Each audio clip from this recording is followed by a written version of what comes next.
உங்க மைண்ட்ல இருக்கிற நெகட்டிவ் தாட் பேட்டர்ன்ஸை எப்படி மாத்துறது? இதை பத்தி தெரிஞ்சுக்கிறதுக்கு முன்னாடி உங்களுக்கு காக்னிட்டிவ் டிஸ்டார்ஷன்ஸ்னா என்னன்னு தெரியணும். காக்னிட்டிவ் டிஸ்டார்ஷன்ஸ்னா நம்ம மைண்ட்ல இருக்கிற faulty and negative thought patterns. Previous வீடியோல இதை பத்தி தான் நம்ம பார்த்துருந்தோம். பயம், பொறாமை, குற்ற உணர்ச்சி, இந்த மாதிரியான நெகட்டிவ் எமோஷன்ஸ்க்கு அது எப்படி காரணமா இருக்குது, அண்ட் ஆல்சோ உங்களோட லோ செல்ஃப் எஸ்டீம்க்கு அது எப்படி காரணமா இருக்குதுன்னு நம்ம பார்த்தோம். நீங்க இன்னும் அந்த வீடியோவை பார்க்கலன்னா மேல இருக்க லிங்கை கிளிக் பண்ணுங்க. இந்த வீடியோல நம்ம இந்த நெகட்டிவ் தாட் பேட்டர்ன்ஸை எப்படி மாத்துறது அண்ட் உங்களோட லைஃப் சாட்டிஸ்ஃபேக்ஷனை எப்படி இன்க்ரீஸ் பண்றதுன்னு பார்க்க போறோம். Let's get started. First of all, it should be now clear to you that if you change how you think, you can change how you feel. சரி, negative thinking தப்புன்னு தெரியுது, பண்ணக்கூடாதுன்னு தெரியுது, ஆனாலும் நம்ம பண்ணிட்டு தானே இருக்கோம். இதுக்கு ரீசன் என்ன? இந்த மாதிரியான நெகட்டிவ் திங்கிங் பேட்டர்ன்ஸ்க்கு ஷார்ட் டேர்ம்ல பாத்தீங்கன்னா நமக்கு தெரியாமே சில பெனிஃபிட்ஸ்லாம் இருக்குது, அதனால தான் அதை நம்ம பண்ணிட்டு இருக்கோம். பட் லாங் டேர்ம்ல பாத்தீங்கன்னா it will destroy your life. First, இந்த நெகட்டிவ் திங்கிங்கோட ஷார்ட் டேர்ம் பெனிஃபிட்ஸ் நம்ம என்னன்னு பார்ப்போம். அதை புரிஞ்சுக்கிட்டா இந்த தாட் ப்ராசஸ் ஏன் நடக்குதுன்னு உங்களுக்கு தெரியும். பெனிஃபிட்னு சொன்னா இது நீங்க பாசிட்டிவா எடுத்துக்க கூடாது. we can call them bad benefits. Okay, bad benefit number 1, comfort. நீங்க கொஞ்சம் யோசிச்சு பாருங்க.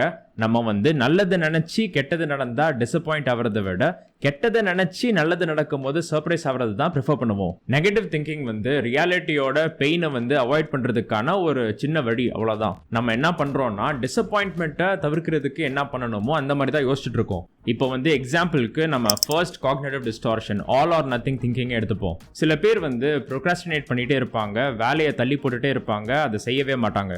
அப்படி தள்ளி போடும் போது அந்த டெட்லைன் பக்கத்துல வந்துகிட்டே இருக்கும், அவங்களுக்கு ஆங்ஸைட்டியும் இன்க்ரீஸ் ஆகிட்டு இருக்கும், அப்பயும் அதை பண்ண மாட்டாங்க. அவங்க அப்ப கூட என்ன யோசிப்பாங்கன்னா, எப்படியெல்லாம் கெட்டு போச்சு, இப்ப ஸ்டார்ட் பண்ணா நம்ம முடிக்கவே முடியாது, எப்படியும் செய்ய முடியாது, அதனால செய்யாமே விட்டுலான்னு யோசிப்பாங்க. அவங்க ஆக்சுவலா என்ன பண்ணிட்டு இருக்காங்கன்னா, உள்ளுக்குள்ள இருக்கிற அந்த சின்ன ஈகோ பாதுகாத்து வச்சுட்டே இருக்காங்க.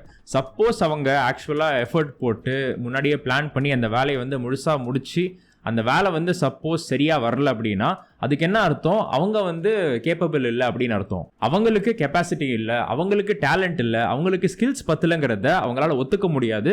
ஸோ அதை டைம் மேல பிளேம் பண்ணிட்டு, ஓகே லேட் ஆயிடுச்சு அதனால தான் என்னால் பண்ண முடியல அப்படின்னு பிளேம் பண்ணிடுவாங்க.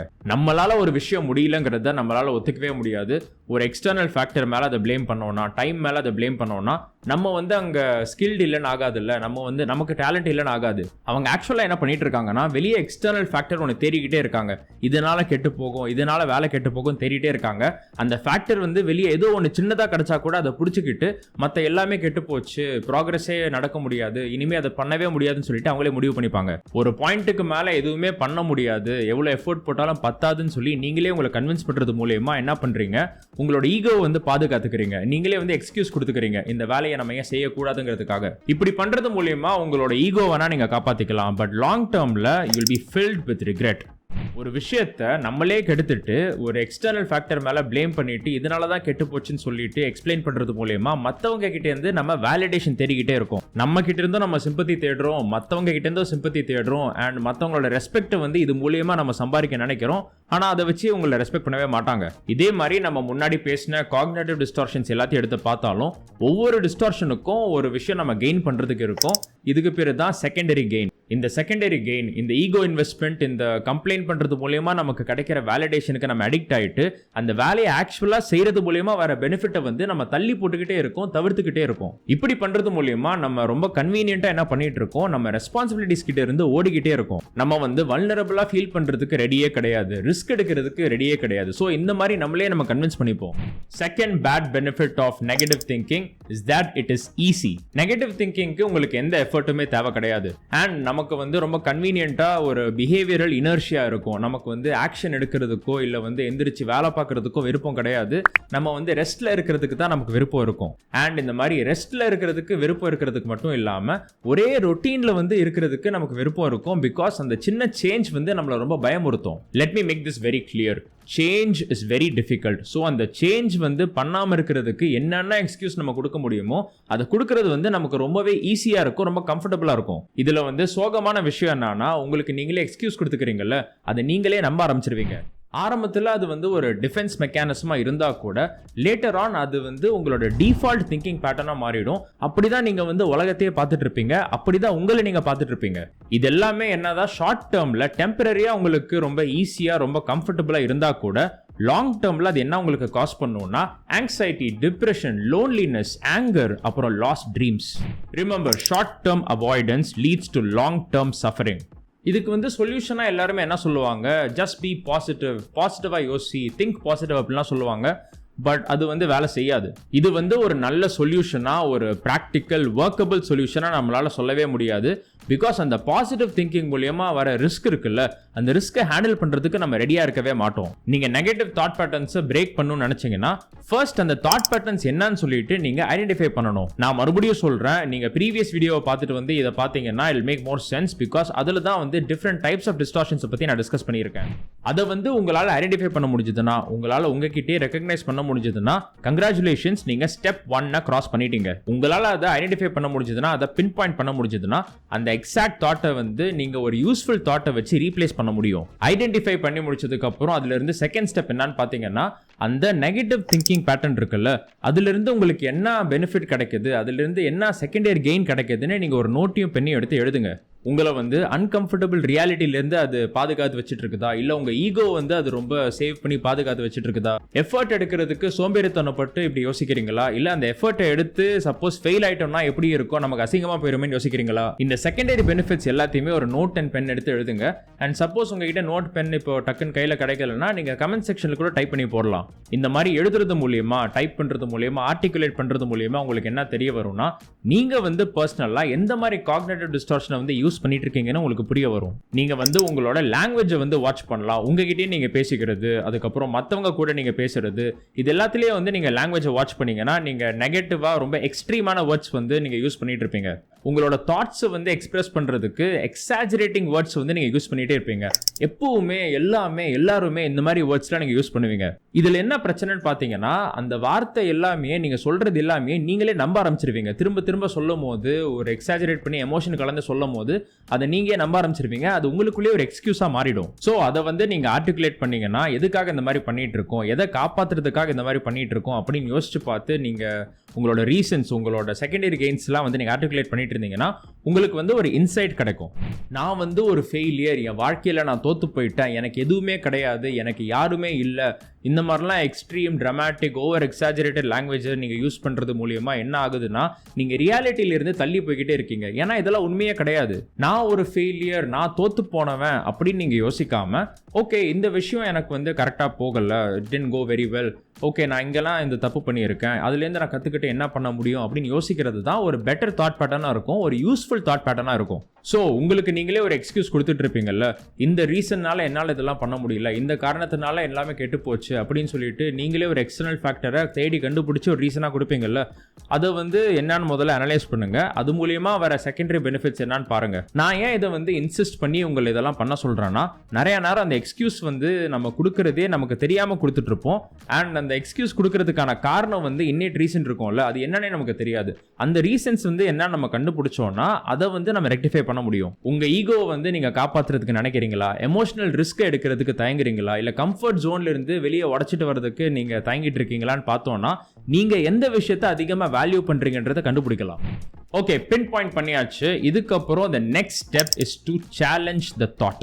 உங்களுக்கு இருக்கிறதுலே most reasonable kind friends or family members இருப்பாங்கல்ல, அவங்க கிட்ட வந்து இந்த தாட்டை வந்து நீங்க எக்ஸ்பிரஸ் பண்றீங்கன்னா அவங்க வந்து அதை எப்படி பார்ப்பாங்க, அவங்க எப்படி ரெஸ்பாண்ட் பண்ணுவாங்க, உங்ககிட்ட என்ன சொல்லுவாங்க அதை பத்தி.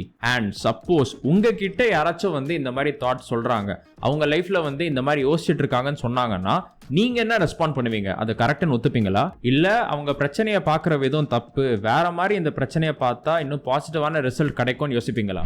உங்களோட திங்கிங் இருக்குல்ல, அதை ரீஃப்ரேம் பண்ணி வேற டிஃப்ரெண்ட் பெர்ஸ்பெக்டிவ்ஸ்ல இருந்து அதே ப்ராப்ளமை நம்ம பார்த்தோம்னா அது எப்படி இருக்குன்னு கொஞ்சம் கவனிங்க. Try to see both sides of the problem. ஒரு சிச்சுவேஷனுக்கு வந்து ப்ரோஸ் அண்ட் கான்ஸ் இருக்கும், பாசிட்டிவ்ஸ் அண்ட் நெகட்டிவ்ஸ் இருக்கும், அட்வான்டேஜஸ் அண்ட் டிஸ்அட்வான்டேஜஸ் இருக்கும். அது ரெண்டுத்தையுமே அனலைஸ் பண்ணி பாருங்க. அதுக்கப்புறம் நீங்க என்ன பண்ணணும்னா, எக்ஸ்ட்ரீம் வேர்டிங் இருக்குல்ல, அந்த எக்ஸ்ட்ரீம் வேர்ட்ஸ் வந்து கொஞ்சம் அவாய்ட் பண்ணுங்க.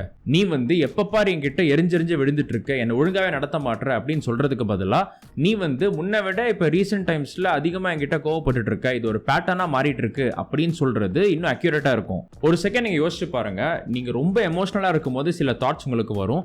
சப்போஸ் அந்த தாட்ஸுக்கு அப்படியே ஆப்போசிட் தாட்ஸ் வந்து ட்ரூவா இருந்துச்சுன்னா, சப்போஸ் அது ட்ரூவா இருந்துச்சுன்னா நீங்க எப்படி ரெஸ்பாண்ட் பண்ணுவீங்க? ரிமெம்பர், உங்களோட தாட்ஸ் வந்து உண்மை கிடையாது. உங்களுக்கு அக்கர் ஆகிற தாட்ஸுக்கு ஆப்போசிட் தாட்ஸ் அப்படியே உண்மையா இருந்துச்சுன்னா, சப்போஸ் அப்படி இருந்துச்சுன்னா நீங்க எப்படி ரியாக்ட் பண்ணுவீங்க? இதை வந்து ஒரு தாட் எக்ஸ்பெரிமெண்டா நீங்க பண்ணி பார்க்கும்போது ஒரு 360 டிகிரி ஆங்கிள் உங்களுக்கு கிடைக்கும். சப்போஸ் நீங்க உங்களுக்குள்ளே யோசிக்கிறீங்க, நான் ஒரு முட்டாள் அப்படின்னு யோசிக்கிறீங்க. சப்போஸ் நீங்க வந்து அதுக்கு ஆப்போசிட் வந்து உண்மையா இருக்குன்னு நினைச்சீங்கன்னா, நான் ஒரு அறிவாளி அப்படின்னு யோசிச்சீங்கன்னா, அப்போ வந்து நீங்க எந்த மாதிரி ஆக்ஷன்ஸ் எடுப்பீங்க, உங்களோட பிஹேவியர் என்ன மாதிரி இருக்கும், அது கொஞ்சம் யோசிச்சு பாருங்க.